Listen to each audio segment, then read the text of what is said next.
بعد منتصف الليل، حيث الهدوء، السكون،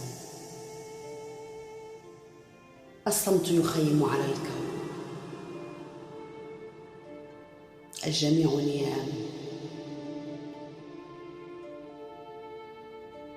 يحلو محاكاة السماء ويطول الحديث. تصحو الحروف، تأتي الفكرة ليبدأ تكوين الصورة لسرد الخاطرة المتعبة. تلك الخاطرة ما هي إلا